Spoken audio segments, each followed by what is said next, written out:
Bonjour à tous. Donc, je suis Angélique Delahogue, responsable de l'ONG TIPA. Et je suis vraiment très heureuse de me retrouver devant vous aujourd'hui, devant, d'après ce que j'ai entendu, plus de 300 personnes qui sont intéressées par la question de la psychologie positive. Donc, nous avons un petit quart d'heure. Je vais essayer de l'utiliser vraiment à fond, chaque minute, pour vous donner un petit échantillon du travail que nous faisons à TIPA et pour vous partager en fait un outil pédagogique que nous avons développé. Et j'espère que nous aurons un petit moment d'interaction à la fin de mon intervention. Donc, pour commencer, je vous fais une brève présentation de l'ONG TIPA. Donc, TIPA, c'est Terrain for Interactive Pedagogy Through Arts. Et en fait, nous avons 3 piliers sur lesquels, en fait, toutes les actions, à partir desquels toutes les actions sont inspirées. Donc, nous avons une pédagogie interactive, l'utilisation de l'art, mais pour objectif final, le développement des valeurs citoyennes. Donc, rapidement, nous avons 4 projets principaux. Le premier projet se situe dans les classes, dans les écoles ZEP, donc des classes de créativité, des événements artistiques. Un deuxième projet qui concerne la vie scolaire, donc vraiment travailler en collaboration avec tous les membres du personnel de l'école pour rendre la vie scolaire interactive et collaborative. Un troisième projet qui se situe beaucoup plus vers les parents, vers la communauté scolaire, donc le voisinage de l'école, les parents, les voisins, les personnes en fait qui vivent à côté de l'école et qu'il est important d'impliquer en fait pour l'amélioration de la vie scolaire. Et finalement, donc on a développé aussi un projet qui est beaucoup plus ouvert vers un impact plus national. Donc des projets de formation, que ce soit des formations développées par l'ONG vers des éducateurs d'autres ONG. Et j'ai le plaisir de voir aussi M. Varma, le directeur de la MAI au premier rang, qui a intégré en fait le travail de TIPA dans la formation des enseignants. Donc un grand merci pour ça. Et nous travaillons également la formation des enseignants à travers le programme ZEP. Donc pour les Français, ZEP, c'est comme chez vous, zone d'éducation prioritaire. Voilà, alors une toute petite vidéo rapide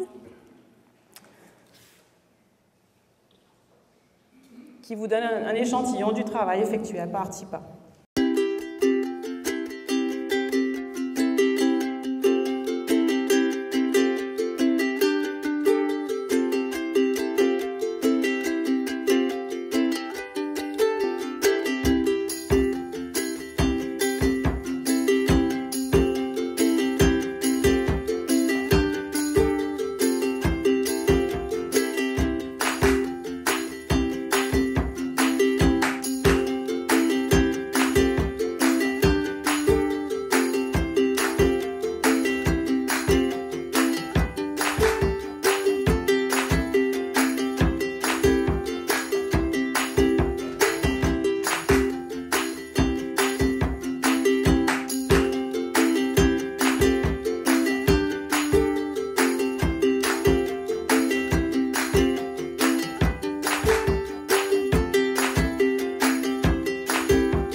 Alors, pourquoi l'art?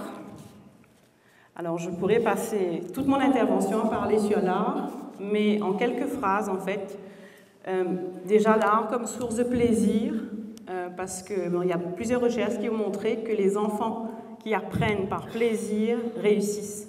Et d'ailleurs, je peux citer Philippe Mérieux qui a écrit, qui a beaucoup travaillé, recherché à ce niveau-là. Donc, le plaisir d'apprendre, très très important pour nous. Et l'art, en fait, est vraiment un moyen pour engager l'enfant dans son apprentissage.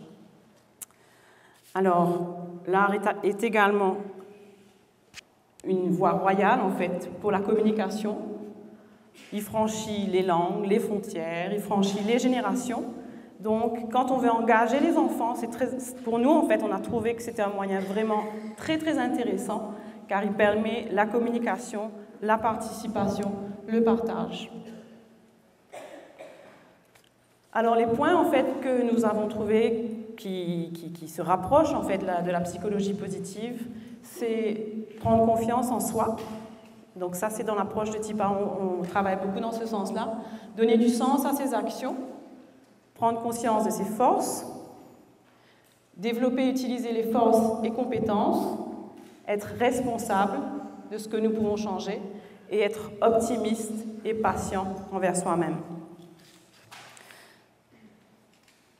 Donc rapidement, je vous présente un petit outil pédagogique que nous avons développé, quelque chose de tout simple. En fait, pour ceux qui sont peut-être au fond, donc il y a 3 petites cartes, une verte, une orange et une rouge, avec des smileys. Vert, un smiley qui est content, orange, un peu neutre, et rouge, qui n'est pas trop content. Donc en fait, on a développé en fait, cet outil, c'est vraiment un outil qui vise la communication, l'autocritique. Donc tout simplement, vous avez vu tout à l'heure, je pense dans la vidéo, les enfants personnalisaient leurs petites cartes, donc ils ont fait leurs dessins qui prennent beaucoup plus sens pour eux. Et l'idée en fait, c'est que les enfants, à n'importe quel moment de l'activité, l'animateur leur donne la possibilité de lever un petit carton, de choisir, et en fait à partir de là, on entame le dialogue. Mais pourquoi est-ce que tu as choisi le rouge? Est-ce que tu n'es pas satisfait par ton travail? En fait, on engage le dialogue et l'enfant peut exprimer ses émotions ou son insatisfaction par rapport au travail, ou peut-être parce qu'il y a trop de bruit. Voilà, donc c'est un outil très très simple qui permet vraiment d'engager le dialogue, d'engager la communication et qui permet aussi l'autocritique. Parce que vers la fin de l'activité, on leur demande est-ce que vous avez été satisfait par votre travail? Qu'est-ce que vous voulez améliorer, etc. Donc quelque chose de tout simple, mais qui permet d'engager le dialogue.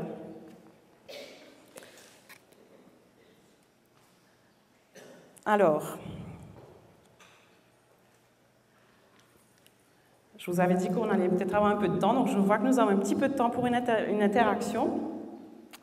Donc ce que je vous invite à faire, vous n'allez bien sûr pas pouvoir tous vous déplacer, je vous invite à prendre quelques minutes, à vous retourner avec votre voisin de droite, votre voisin de gauche. Vous pouvez vous mettre à 2 ou à 3 et prendre un petit moment en fait pour échanger et pour partager en fait comment est-ce que ma pratique rejoint les méthodes employées par TIPA, ou y a-t-il des outils, des méthodes que je souhaiterais mettre en pratique, que je souhaiterais utiliser?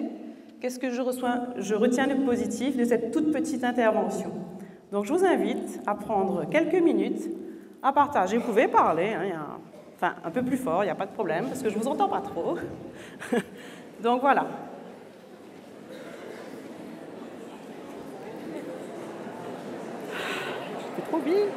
J'ai été trop vite.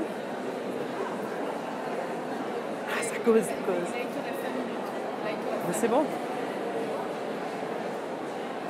Hein? C'est chaud. Ouais.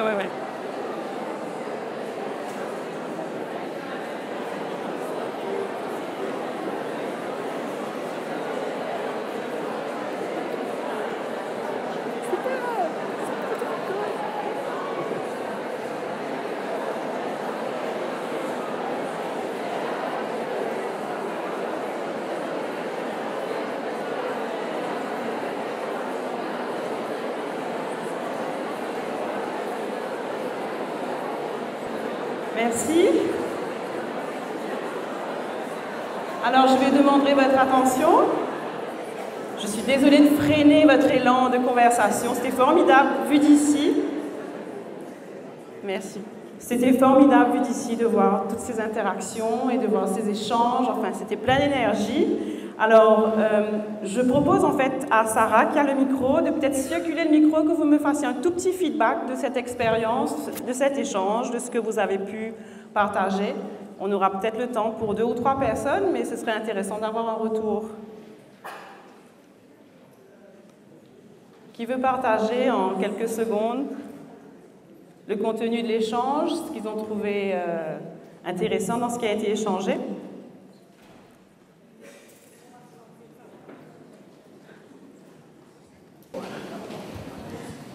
Bonjour à tous.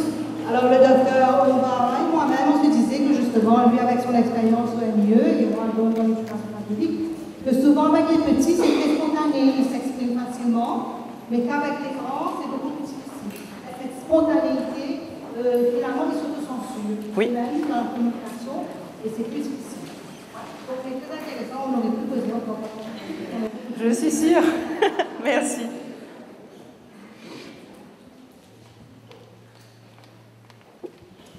Bonjour tout le monde, je suis Delis.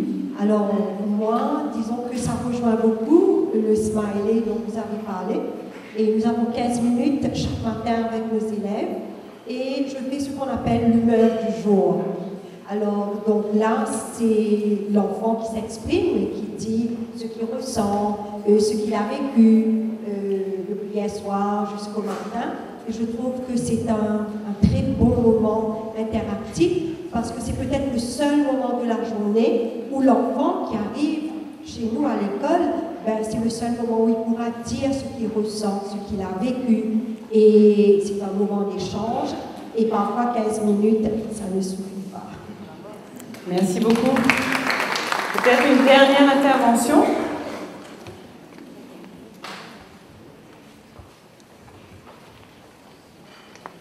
Bonjour. Bonjour. Je vais prendre un petit peu la parole à la classe de ma voisine qui travaille dans un collège. Et c'était juste pour savoir est-ce que cette méthode aussi a été proposée dans les collèges et vu que c'est des périodes de cours de 45 minutes, comment justement on peut l'appliquer? Merci.